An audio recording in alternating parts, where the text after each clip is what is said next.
So we got a call from the landlord. He says he heard a carbon monoxide alarm go off in here. He checks it, and that's when he finds a running generator and the great Andrew Levesque. May he rest in peace. I'll bite. What makes the great Andrew so great?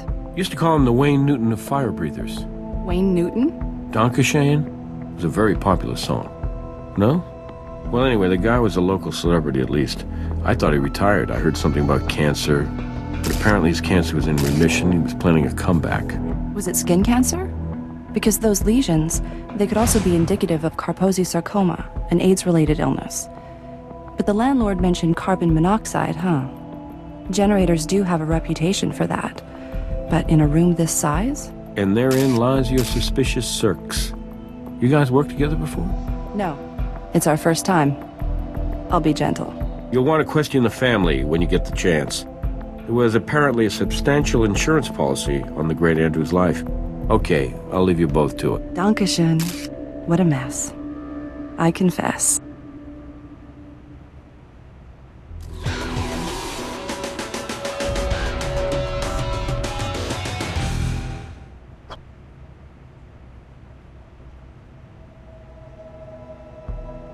A running generator in a poorly ventilated room. That might be all the evidence we need. Okay, so the windows were closed, and the generator was running to power those big spotlights there. With no ventilation and no airflow, the carbon monoxide released by the generator's internal combustion engine would diffuse pretty slowly. If Andrew was standing near the generator for a while, the concentration of CO might have been enough to poison him.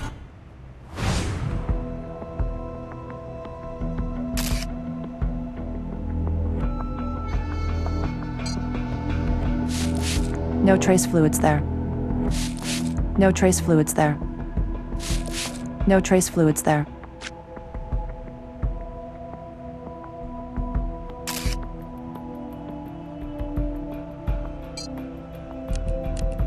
Unidentified goo. Always the best kind.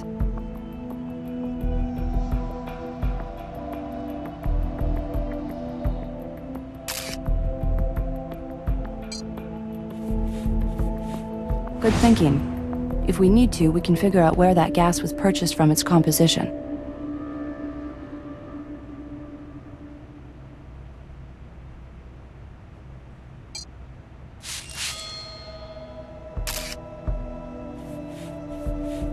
Human blood. Nice find. We need to know how much carbon monoxide that generator puts out and how much gas it burns. Let's take it back to the garage for testing.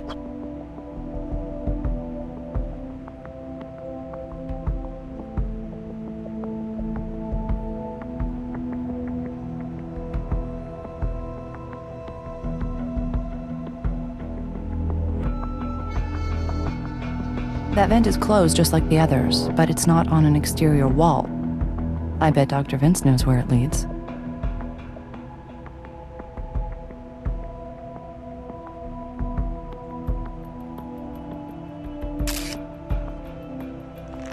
Whoa.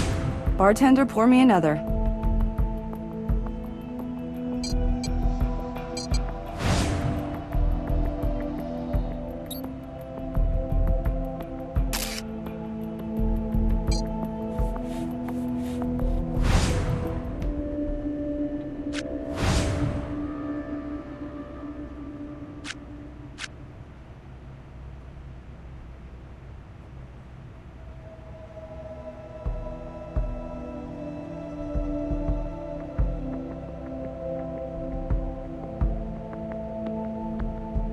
Yes, I know. The detective told me. I'm Dr. Vicente Manotto. I'm the owner of the building. I found Andrew and called the police immediately. It's just so awful, isn't it? I'd say just about an hour ago. That's correct. Actually, I was in another unit when I heard the alarm go off. Yes, I was in another unit, assessing how much of the last tenant's security deposit I should give back. At first, I wasn't sure exactly where the alarm was coming from. Then I could hear it was coming from in here. I knocked on the door, but Andrew didn't answer. I went inside, and that's when I found him. Oh my God.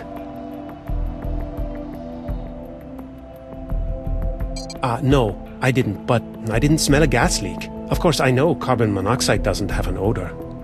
It's just that when I saw Andrew lying there, it struck me that somehow he'd set off the alarm because of all those chemicals he ends up using. Or that maybe it had gone off by itself, accidentally. Frankly, it didn't occur to me in that moment to call anyone but the police. I checked Andrew's pulse. I'm a doctor. I thought if his heart were still beating, I could help him. Other than his immediate family, his wife and son, I haven't seen anyone else here. He paid me the rent yesterday. Yes, it is. Good luck with your investigation.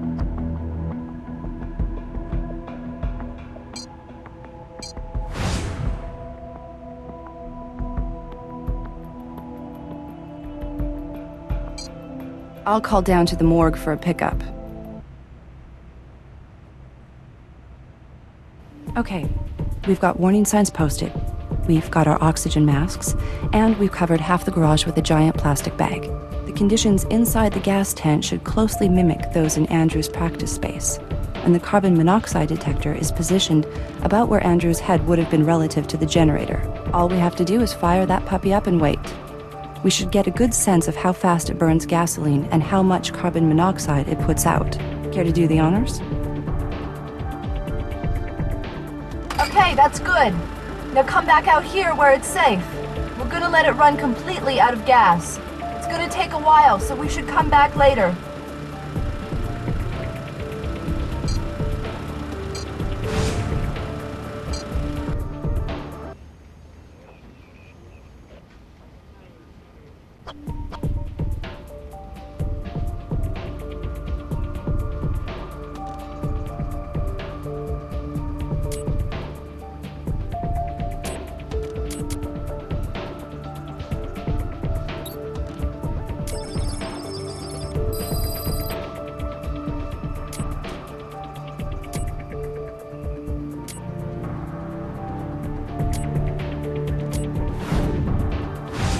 We're looking at a silyl-terminated polyether and acrylic sealant, caulk.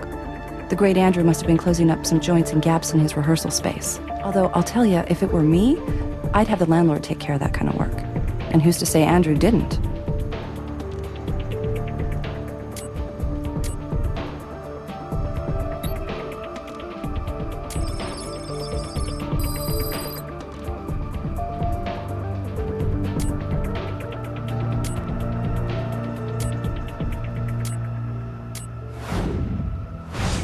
It's gasoline, all right, with a pretty high ethanol content.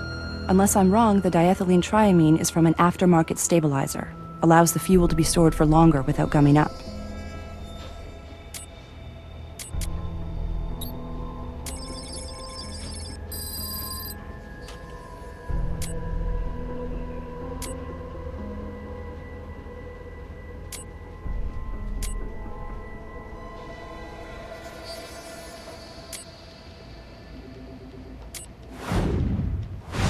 It's a paraffin. With those additives, it's consistent with lamp oil. That makes sense. From what I've read, lamp oil is the least toxic fuel for fire breathing. It's still toxic, just not as bad as the alternatives.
The blood sample we took from the generator is a match to a Lyle Fitzer. Geez, kid's 18 years old. Look at that list of priors. Talk about starting early and often. But how does Lyle Fitzer know? Wait a second. Lyle's home address matches the Levesque address.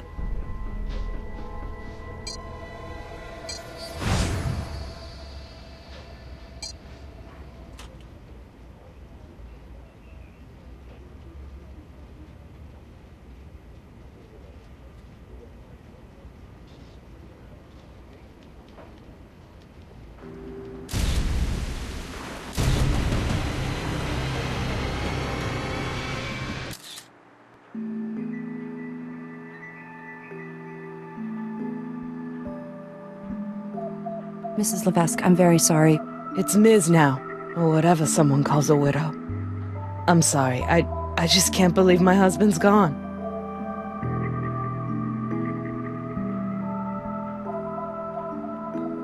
Never. Andrew was meticulous to a fault, an absolute perfectionist. On occasion I would help him. Even Lyle would help out every now and again. Lyle, that's my son. Andrew was his stepfather. I'm sorry. What was I saying?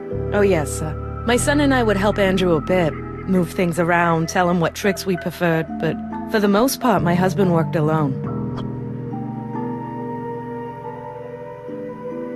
Apart from Andrew, only me and my son. Well, no, our landlord, Dr. Manoto, has a key to the room. He has a key to all the units. No, well, I mean, he was in remission for almost a year now. He had been diagnosed with an oral cancer called squamous cell carcinoma. It was just devastating. The disease, the chemotherapy. He couldn't work, and then later on, no one wanted to hire him back. It wasn't fair. Odessa's 10 days old. She's our miracle. We decided to have her after the doctor told Andrew his cancer was in remission. We felt so blessed. No, none whatsoever. And believe me, Andrew would never have agreed to Odessa if he had thought for a single moment he wouldn't be right here with me to help raise her.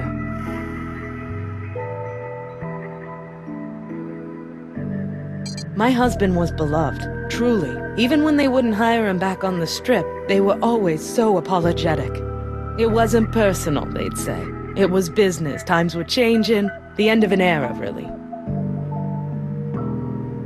I do? We did sign up for some right when we got married. I had completely forgotten. Andrew handled the bills.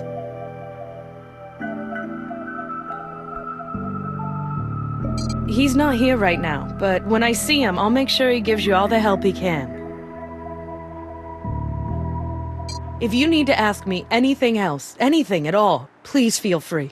Lyle Fitzer is Andrew's stepson, and at some point he left blood at our crime scene. We should hear what he has to say about his stepfather.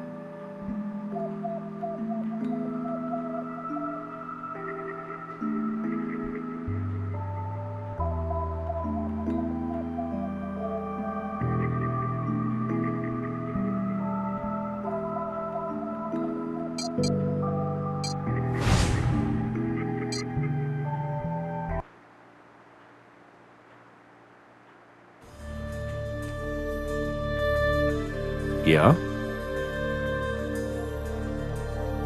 What evidence do we have?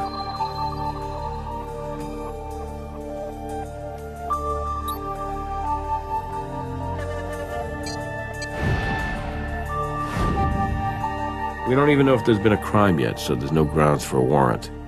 But it won't hurt to ask him.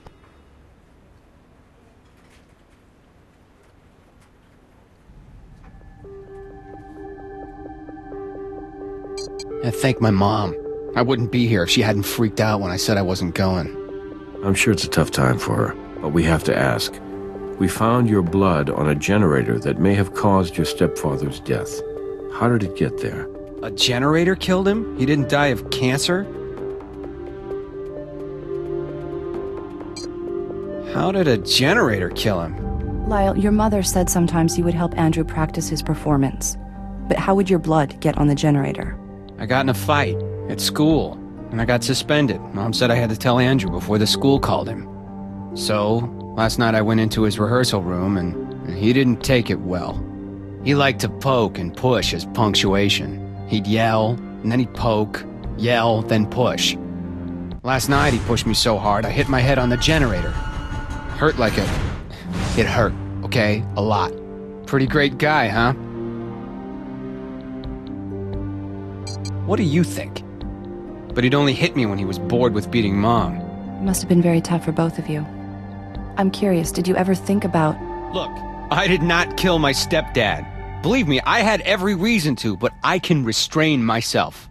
Not like him. Whatever.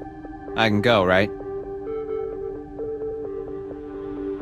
Hi, Doc Robbins here. Just wanted to let you know that I've completed my autopsy of Andrew Levesque. I'll give you a full report when you come by.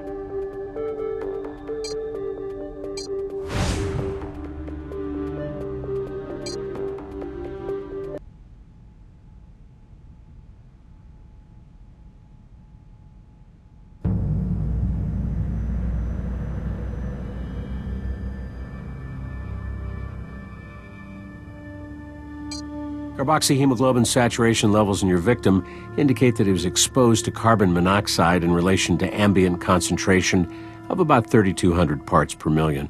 Death would have occurred in about 30 minutes, but he would have experienced severe headaches, dizziness, and nausea after only 5 or 10.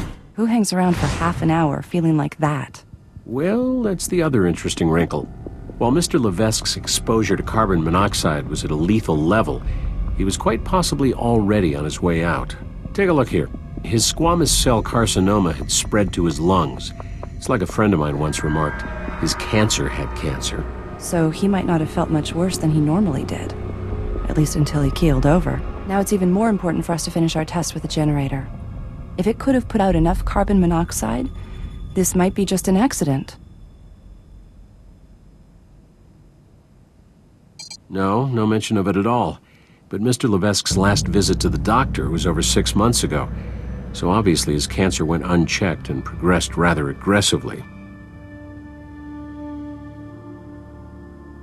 Well, I'm not sure. Look at what I found in his esophagus. This is a 2-part hard gelatin capsule. I couldn't decipher a label, but it could be a cancer-killing pill, or it could be a vitamin supplement.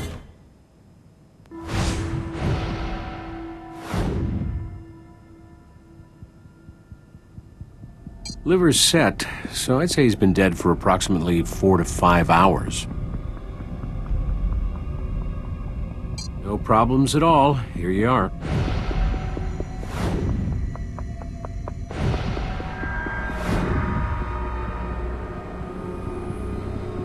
I did. There's a white substance on his wrist that I left for you. You always did know how to make us feel needed. Also, take a close look at his mouth, the area just around his lesions. There were small concentrations of alkane hydrocarbons in his system, paraffin. Not enough to initiate toxemia, however. I think we've been fairly comprehensive, but if you think of more questions to ask me, I'll answer them if I can.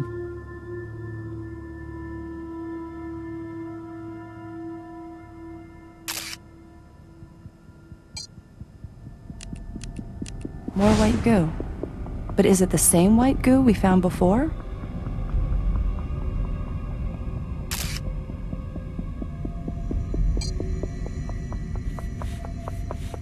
We'll have to verify it, but that looks like makeup to me. That shade's a little dark for him.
particulate talc and nylon, silicone oil, sodium hyaluronate, and water. Definitely makeup. Andrew may have been hiding his cancer.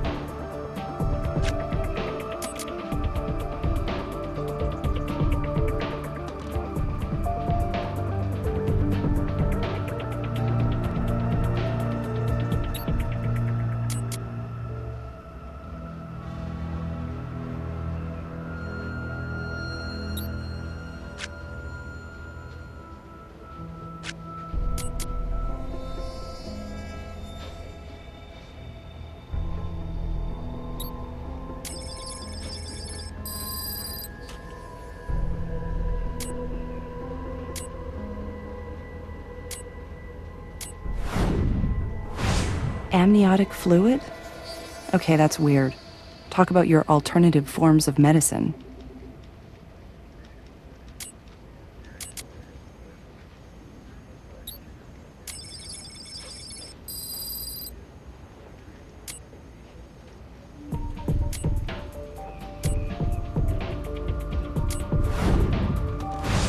It's sugar.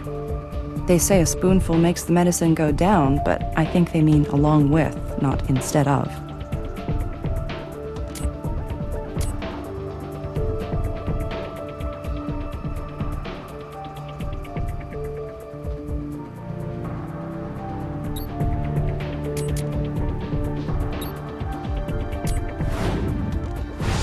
The cock on the victim's wrist and the cock from the generator are chemically identical.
The mitochondrial DNA from Lyle's blood is a match to that from the amniotic fluid.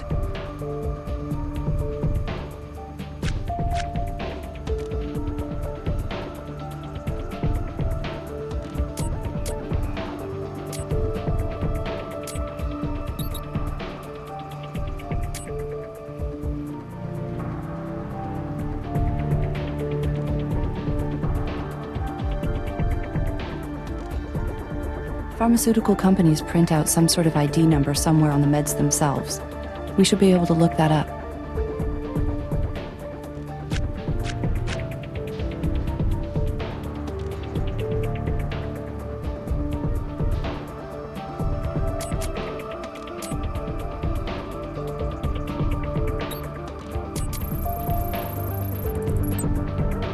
It's methotrexate, an antimetabolite and antifolate drug used in the treatment of autoimmune diseases and cancer. We've got a capsule of cancer meds, but there's no actual medication in it. Mr. Levesque wasn't getting what he thought he was getting. We should double-check the tox report with Robbins. He didn't say anything about methotrexate, but we should be sure.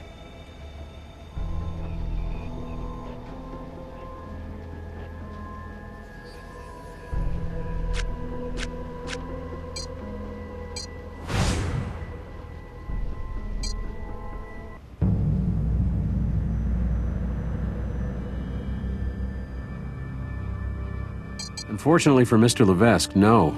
Methotrexate might have helped his condition. It's often prescribed as part of a chemotherapy suite. Andrew Levesque was killed by carbon monoxide poisoning, but somebody was trying to kill him by denying him cancer meds. We don't have one crime to solve. We have two.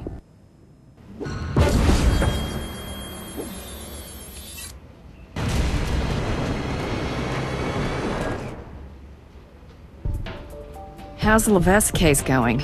Did taking over the garage get us anything more than extra paperwork? It did, sort of. We know that the generator wasn't the cause of death. Negative results are still results. Is that all?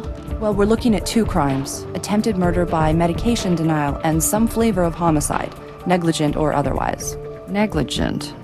You thinking of anyone in particular? I like the landlord for it. There are some generator-related holes in his story that don't fit the evidence. Follow that up, but get something conclusive. He's a doctor and a landlord, so he's probably ready to lawyer up if he smells trouble. Now, tell me about the medication denial. Andrew had cancer, no remission about it, and we found a fake cancer pill in his esophagus. Any suspects? We're working on it. Great. Keep me posted.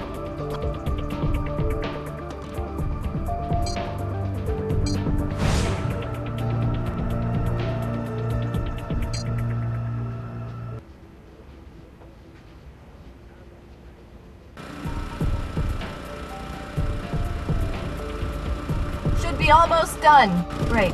Now let's check the carbon monoxide level on the detector. 1,600 parts per million. The generator didn't put out carbon monoxide fast enough to have killed Andrew.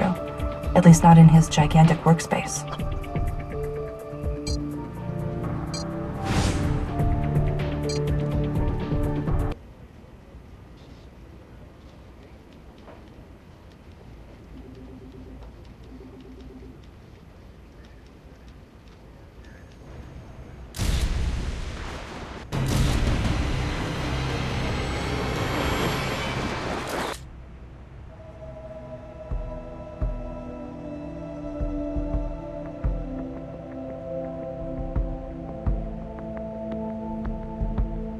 It leads to the boiler room. It's centrally located between all my warehouse units.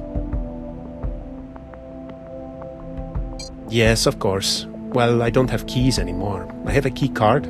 All the locks here are electronic now. Can you believe it? Pretty soon we'll just need to talk to the locks, am I right? No, not at all. Please follow me.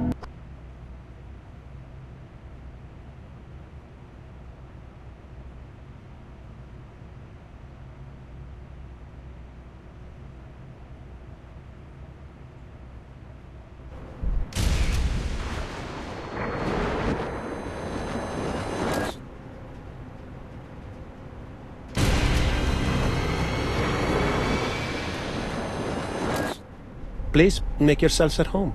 I'll be next door, as I promised. Great. Don't go anywhere.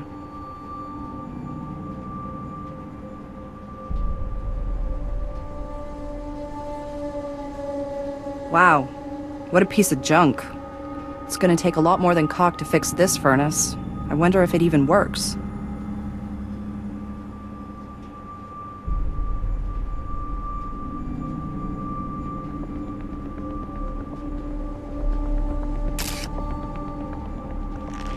That gas can holds 5 gallons. It's almost empty.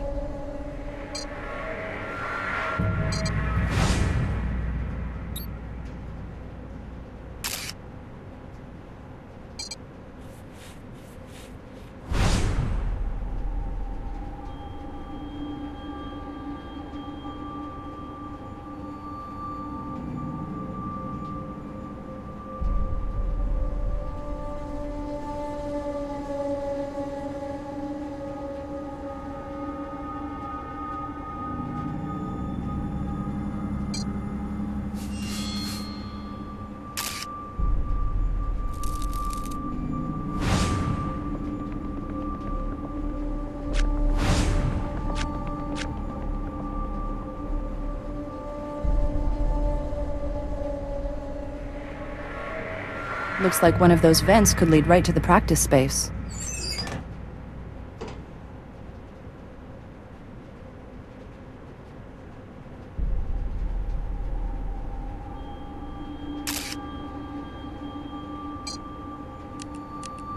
This caulk is still tacky. It hasn't been here long. The furnace still works, though. I think we caught our source of carbon monoxide red-handed. I'll have Brass contact the gas company, get him to turn off the gas. Then we'll process the pipe.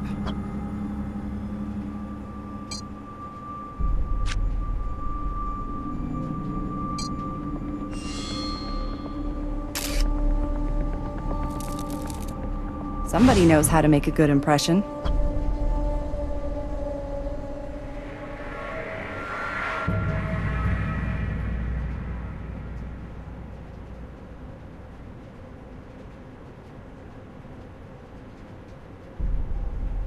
Whoa, hold on. We don't want to take that off until the gas company shuts this place down. I don't want to go out like Andrew did.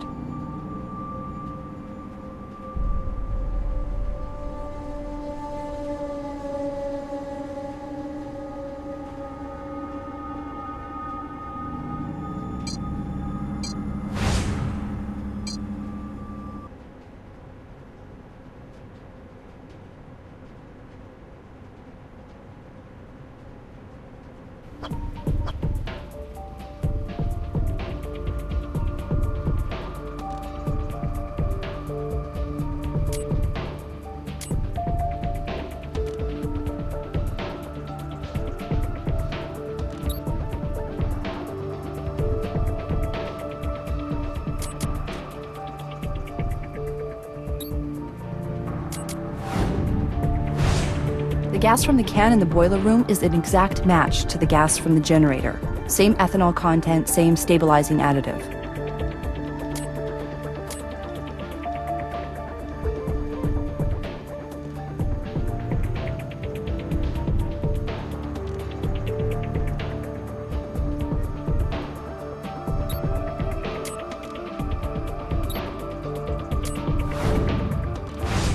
Yep, caulk. No surprise there.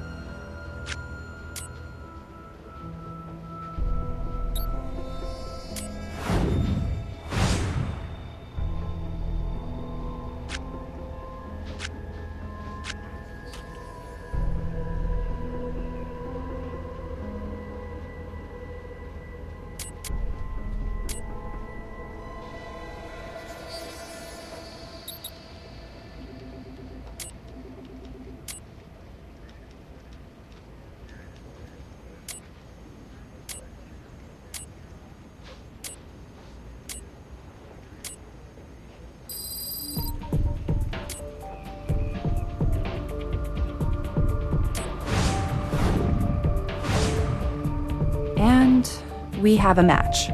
So we know Dr. Vince handled the gas can from the boiler room at some point.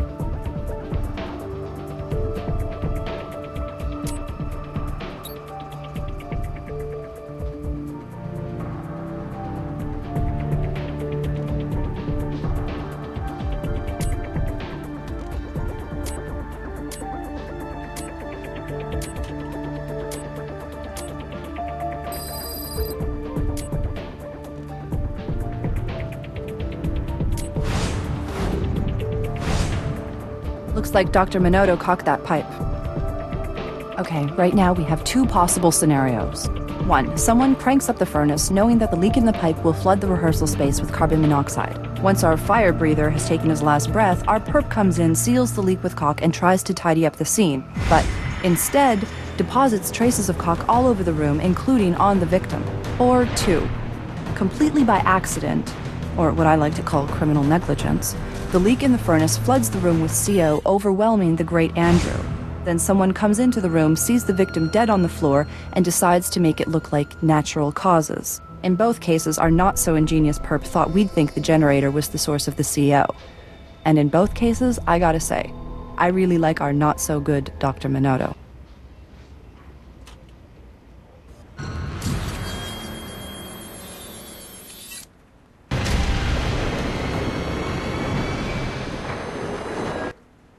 Looks like Dr. Vince has a record. Nevada law makes possession of any amount of marijuana by someone under the age of 21 a felony. So, unfortunately for Dr. Minotto, he was a 20-year-old pre-med when he was busted. He was sentenced to 1 year in prison, 750 hours of community service, and paid a $5,000 fine. And he still got accepted to medical school, so no harm, no foul, right? However, recently the doctor did run afoul of the Las Vegas Housing and Building Commission. He was cited on several occasions for improper maintenance of that apartment building. Here, take a look. Dr. Minotto paid nearly $12,000 in building code violations, and check out his last citation. Failing to upgrade gas pipes, posing a serious threat of carbon monoxide exposure. Talk about your slumlord millionaire, who's about to be charged with negligent homicide. Hey, We think someone may have been tampering with Mr. Levesque's medication. do you have enough evidence?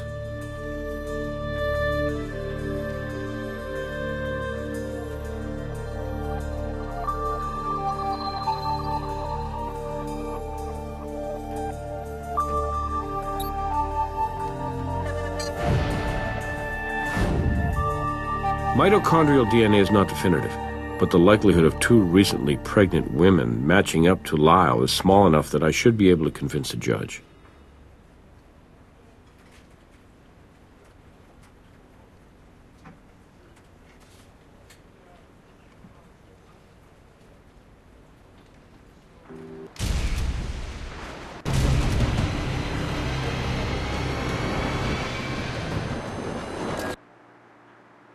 How dare you come back here?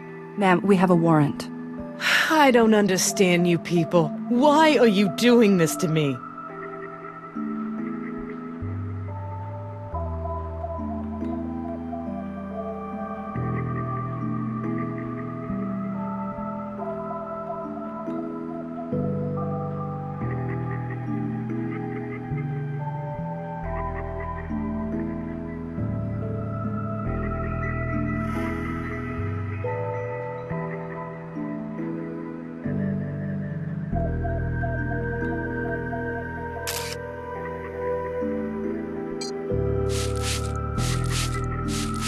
No trace fluids there.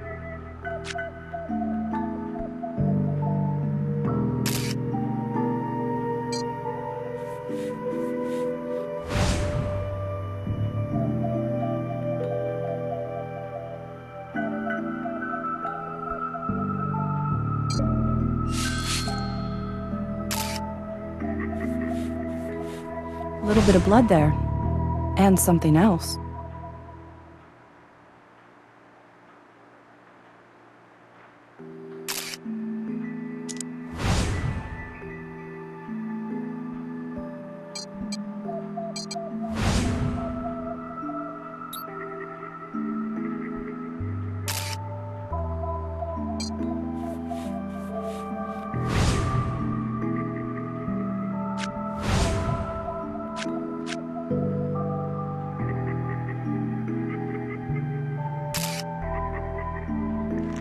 A whole bottle of methotrexate right on the nightstand. It seems unlikely that Ardell would have missed that. It's prescribed to a Jeremy Proxmire. I'll have Brass run that name down.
More amniotic fluid.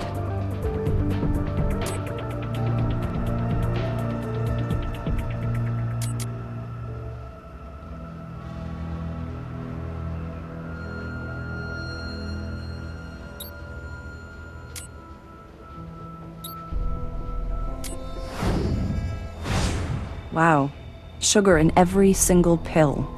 I wonder if the meds were tampered with at the source.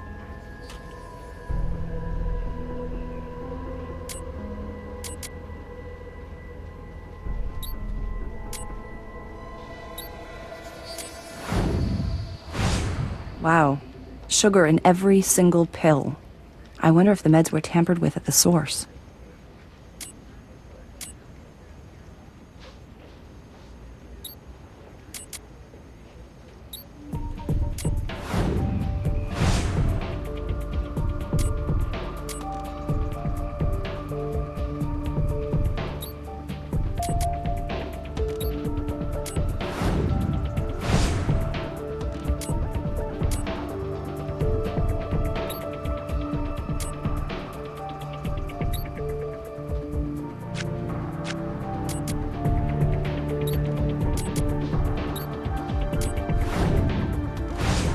More amniotic fluid.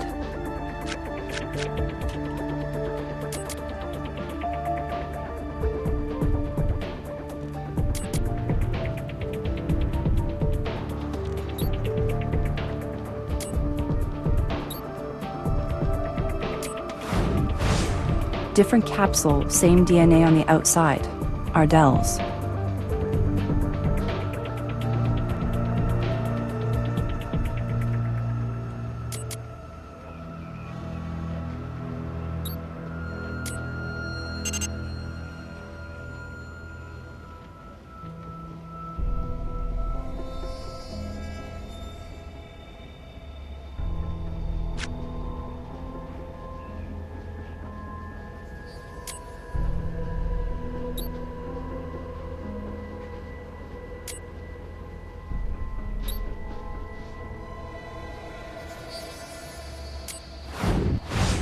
Different capsule, same DNA on the outside.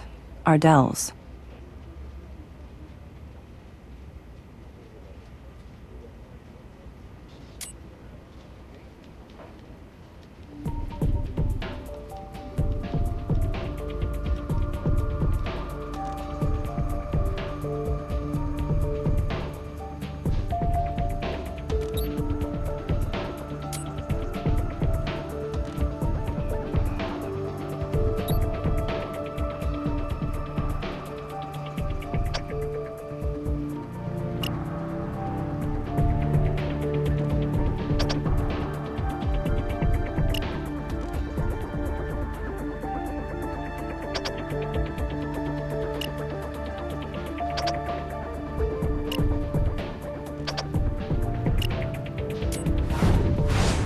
We know where Ardell's water broke.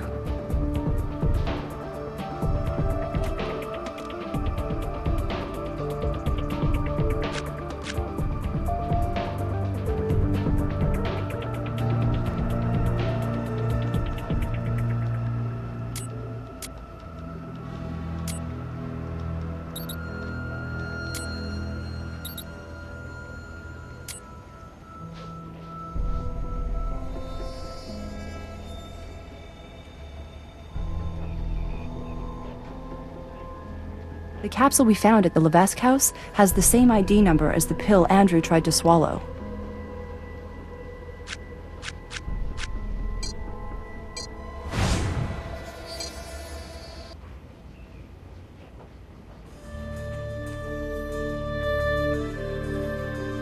So I tracked down Jeremy Proxmire. Turned out to be a reported case of identity theft. Fed shut down a big phishing operation that was selling social security numbers on the internet. But get this, the only hit on Jeremy's social was a prescription for methotrexate sent from an online pharmacy based in Canada. The identification number attached to the prescription belonged to a Dr. Vicente Manota. The landlord. Now, the good doctor reported a script pad stolen the same week as all this went down, but the coincidences are piling up.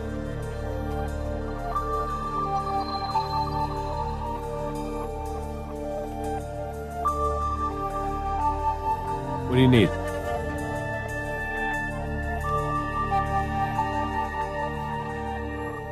We think Dr. Minoto may be responsible for the carbon monoxide in the building. I'll see what I can do. Show me the evidence.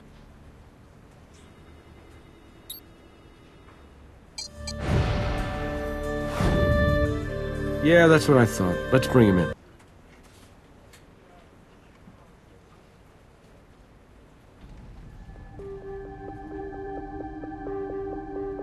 I don't think so. Those pipes were all in good working order.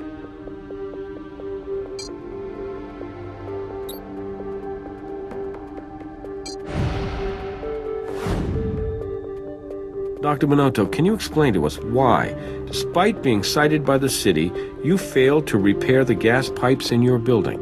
You misunderstand. I hadn't failed to repair them. I was just in the middle of accepting bids from contractors. I couldn't very well repair them all by myself, right? Yes, I paid a few fines, but in this particular case with regard to the gas lines, you'll see right there I did not exceed the deadline. No, I didn't touch the pipe.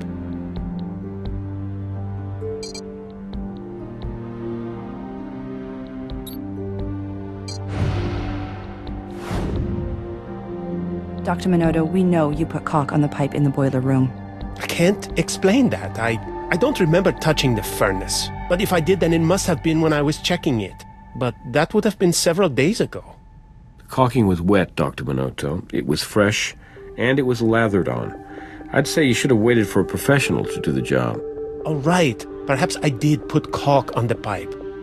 I'm trying to maintain the building. That doesn't make me responsible for Andrew's death. Let's get serious, Dr. Minotto. You know you were negligent, and you tried to cover it up. I did not kill Andrew. He was a good man, a good tenant. The man played with fire, literally. Ran a generator in a closed room. There must be something you're missing. No, of course not. The generator was running when I arrived.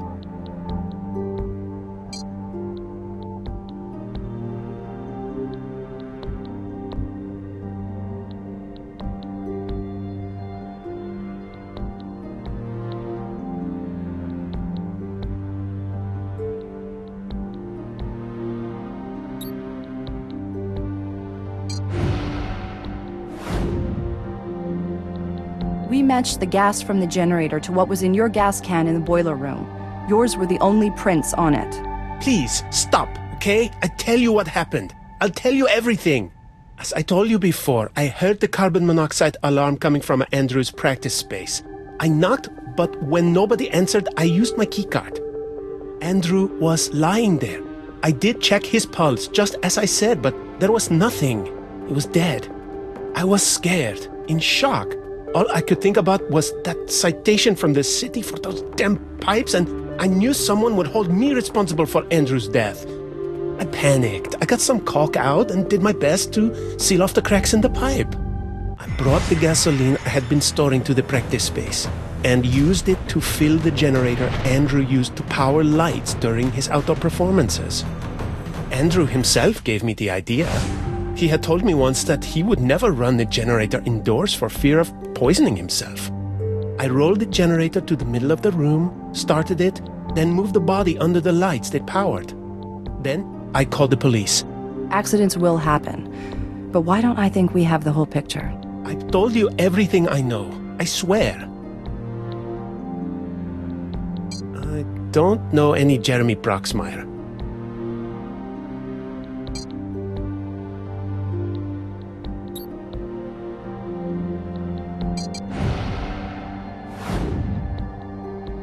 I think I do have an answer for that, actually. My prescription pad was stolen. I filed a police report. That might explain how Andrew got a hold of a prescription for methotrexate. But it doesn't tell us why every single pill in that bottle is filled with sugar and nothing else. Sugar? What? Oh no. I promised to keep a secret, not to cover up condemning Andrew to a slow death. Andrew came to me. He feared justly that his cancer had returned. And his health had already jeopardized his career once, and a public admission of a relapse would end it for sure.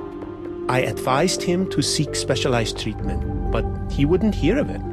I genuinely wanted to help him. As I said before, Andrew was a good tenant.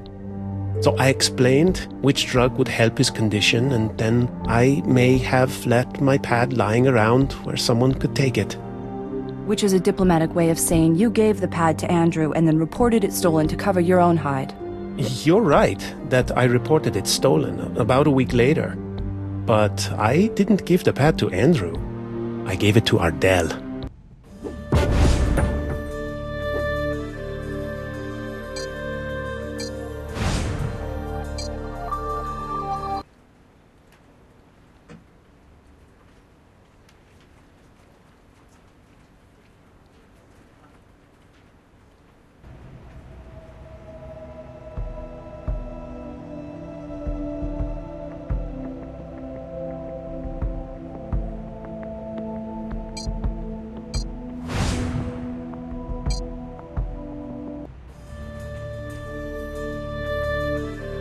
Yeah?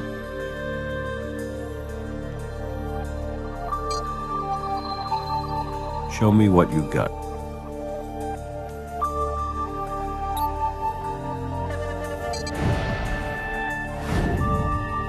A bottle full of tampered medication, plus witness testimony that Ardell was given the prescription pad.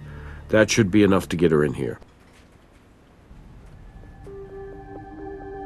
I am trying to be patient. I am trying to understand how you're conducting your investigation. But why would you drag me down here like this, like I'm some sort of common criminal? Ms. Levesque, according to Dr. Minoto, you used his script pad to prescribe cancer pills for Andrew. He's wrong. You have no proof of that. Even if Andrew did have cancer pills, I certainly had nothing to do with them. That can't be true. If Andrew was taking medication, I would have known. I was never aware of any pills.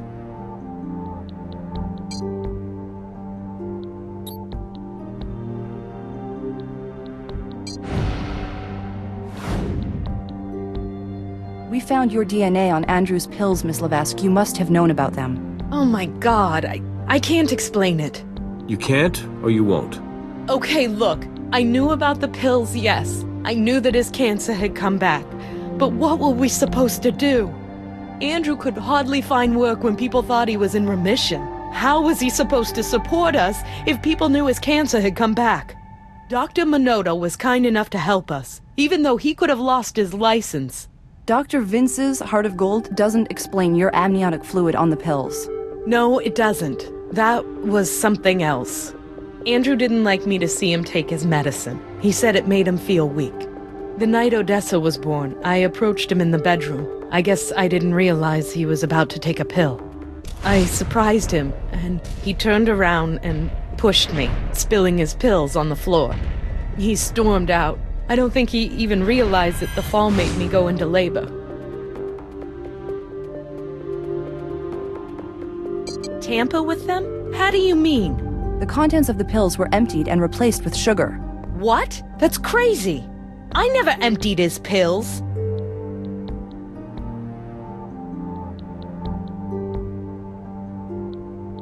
What are you talking about? He was my husband! I didn't start that leak!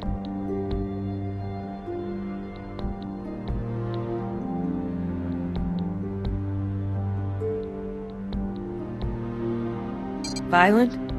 Not that often, but sometimes. He was very passionate. At first, he put all that energy into his work. It's why he was famous. But when he got cancer, when he couldn't work with fire, all that emotion had to go somewhere. Hey, I'm not some poor, lost, abused wife. My husband was a wonderful man who got a raw deal. If we could have only stopped the cancer, everything would have been fine.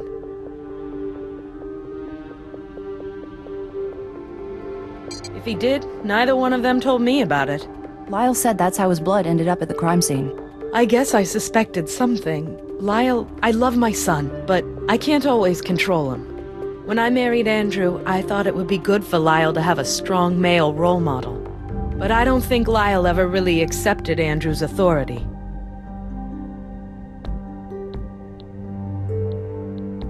Now you're telling me what my own son thinks? That's it. I'm not saying another damn word without my lawyer. Even if it means getting arrested for prescription fraud? If that's what it means, then that's what it means. Well then, I'm sorry, Ms. Levesque.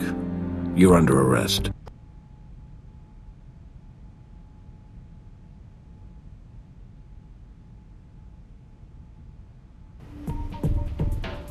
Right now, it almost looks like we have a conspiracy murder between two people who didn't even know they were conspiring. Ardell and Dr. Vince. You have a manslaughter confession from Dr. Minotto, which his lawyer will definitely try to toss. Plus, Ardell Levesque lawyered up as soon as we brought up the medication tampering. I feel rotten about that. Child Protection Services will take care of Odessa, but who wants to be separated from her newborn? Honestly, I hope the fraud charge doesn't stick. I don't know.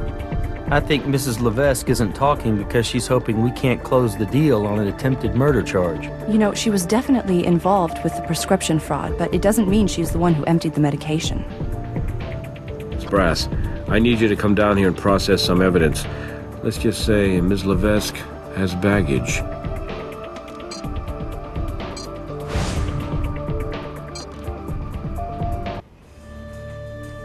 When we took Miss Levesque into custody, she checked this handbag into property. Law says that her possessions at the time of arrest are admissible as evidence, so I thought her stuff might tell you more than she did.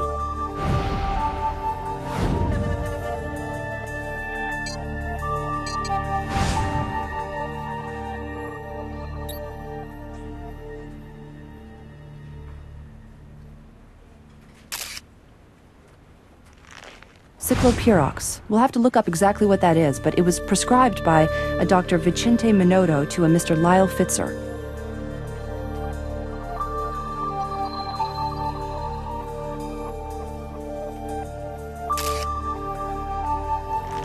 Her apartment's lock uses a traditional key. Only the boiler room for the practice space requires a key card.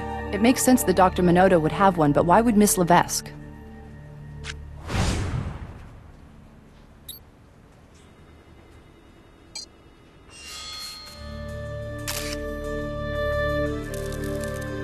Nice print. They don't come much cleaner than that, at least not without ink.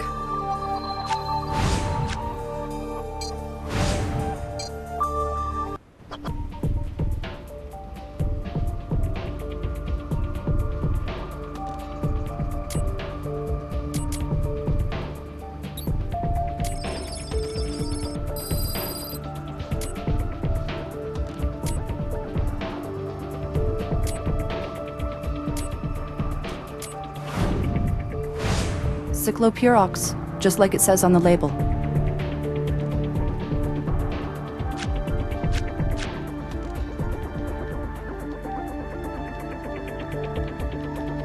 Hey, Nick. Hey, how's it going? I've got something that might be right up your alley. This case I'm working on has some serious conspiracy theory vibes. What's got me stuck right now is this piece of 19th century parchment. I think there's some kind of code in the text, but I can't figure it out. Care to give it a shot?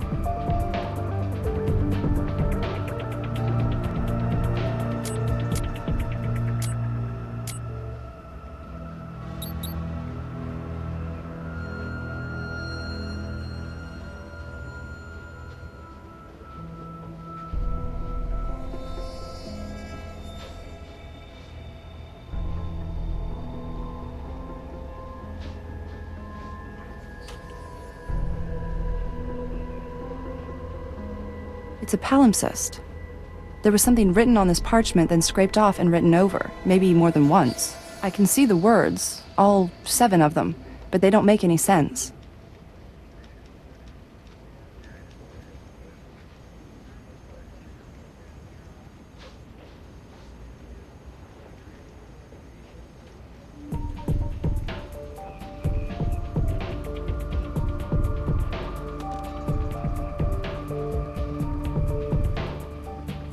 Seven more nonsense words. Nick's right, it's gotta be a code of some sort.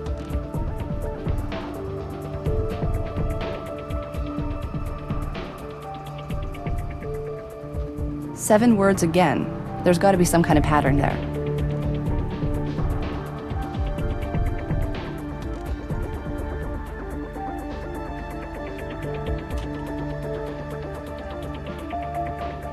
Maybe we should try the first letter of each word from each hidden page.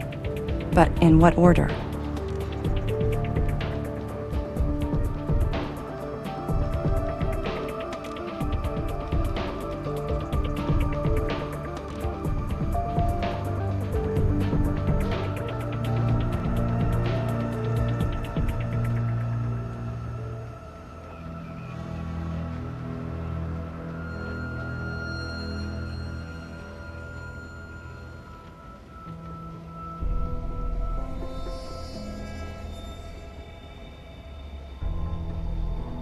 That's 5 layers so far. How many are there?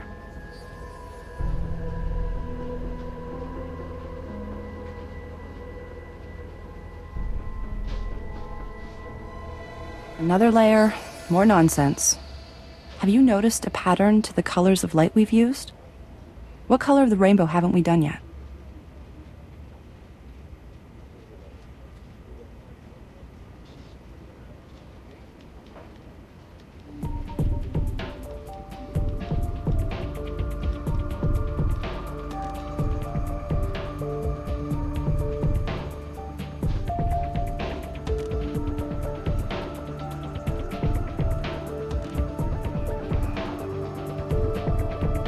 Seven colors in the rainbow and 7 words per page of hidden data. Seems to suggest an order in which to place the letters. Let's write them all down. We've solved your parchment puzzle, Nick. It was a palimpsest. So there was hidden text underneath what we could see? 7 layers of it. And that was in code. You want to know what it said? Nah, I'd rather wait for the movie. Okay. Please, tell me what you found. Seek the Star of the North in the home of our glorious leader. Hey, that's great. I don't know what it means yet, but at least it's something else to chew on.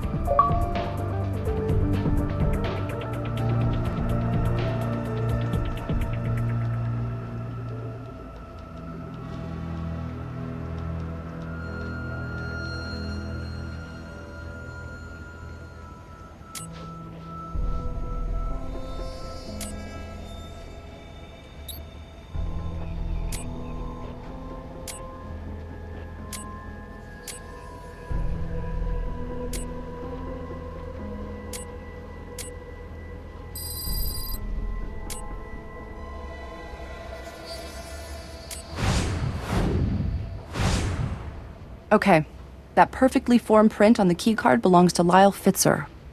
I wonder if Ardell's keeping Mom to protect her son and not just herself.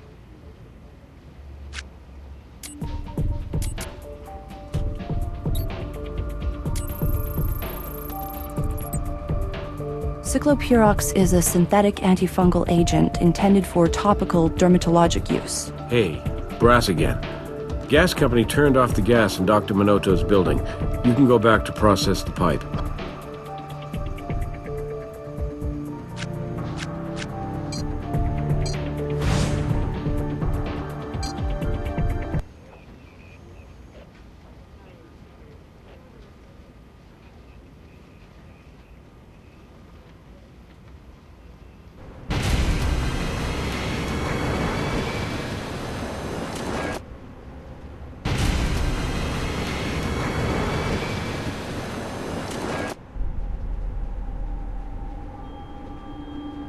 I can't believe this thing still works. Look at how badly it's corroded.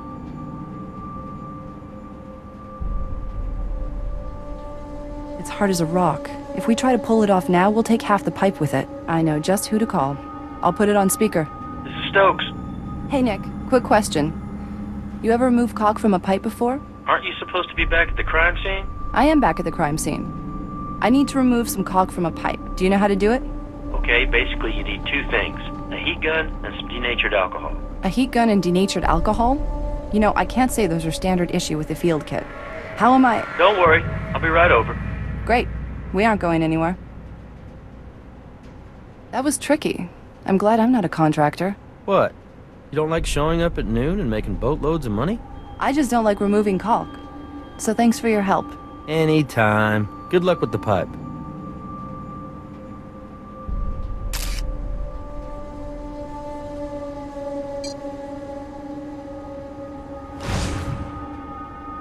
Someone cut a hole in that pipe. I'm beginning to think Dr. Minoto's mea culpa was just a ploy to avoid murder 1.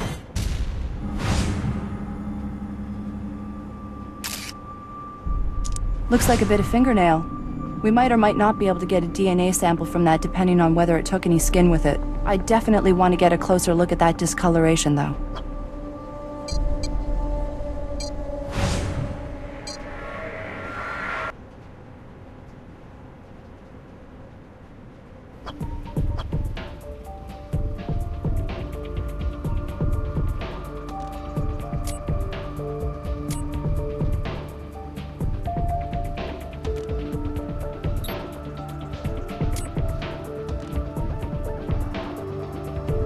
Well, there's nothing there that would give us a DNA sample, but those growths are consistent with a fungal infection. We have a fingernail loaded with fungus and a prescription for an antifungal agent made out to Lyle Fitzer. Maybe Lyle couldn't restrain himself after all.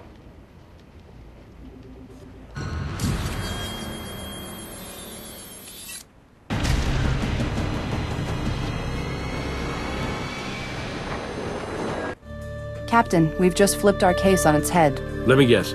The butler did it. How'd you know? Actually, we're thinking it was the stepson. What do you need? We think he may have tampered with the furnace pipe at his stepfather's practice space. Based on what evidence?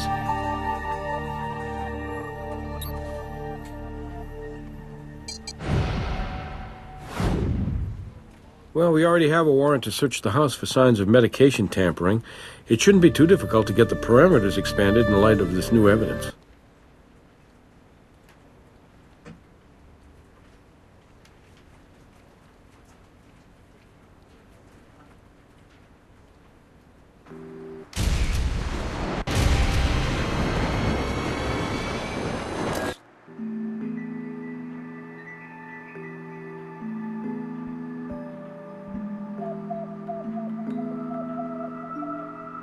And this must be Lyle's room. Just a guess.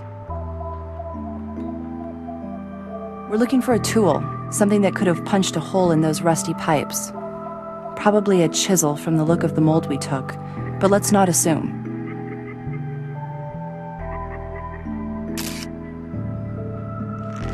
Good thinking.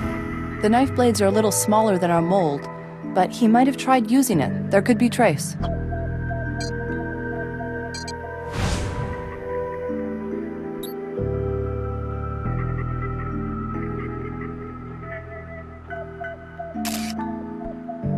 I always wondered if people actually use those things to pick their teeth. There's something on the end of it.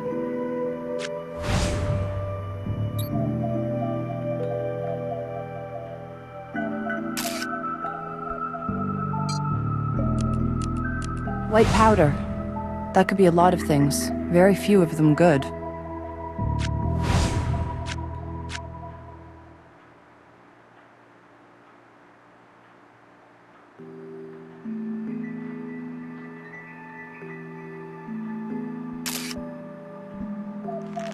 Chisel.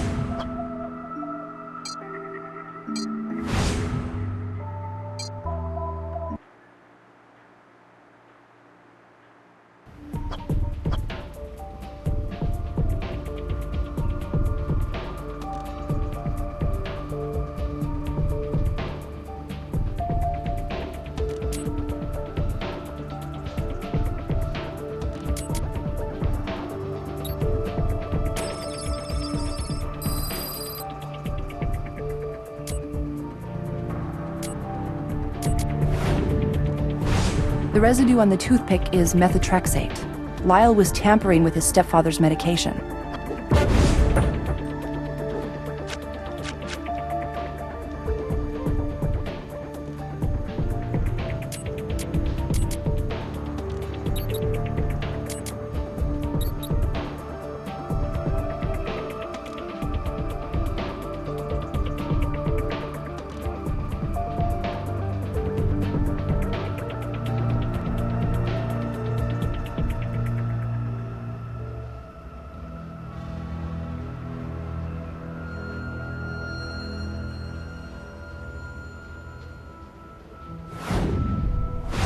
Dr. Minotto's negligence wasn't responsible for the carbon monoxide leak. Lyle broke the pipe open.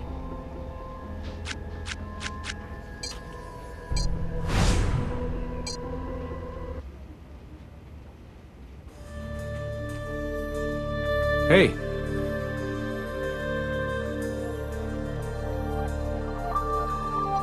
That search warrant played out, huh? I'm gonna need to see some evidence before I go to a judge.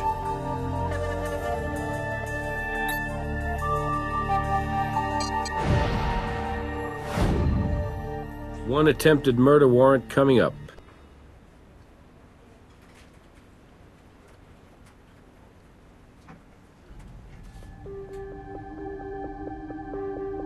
You know, the toothpick you used to empty out your stepfather's cancer medication? So what? He didn't die of cancer. It's still attempted murder. Yeah, okay. I admit it. You want to know the best day of my life? The day I heard Andrew got cancer. You want to know the worst day of my life? Every day after that was a tie. So, I decided to make sure that nothing would stop that cancer from doing its thing. I'd pop open those pills, and I'd pour out that crap, and I'd pray.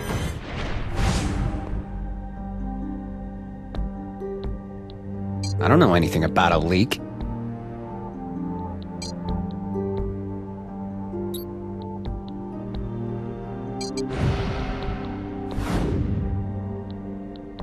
I didn't do it with my bare hands, you know what I'm saying?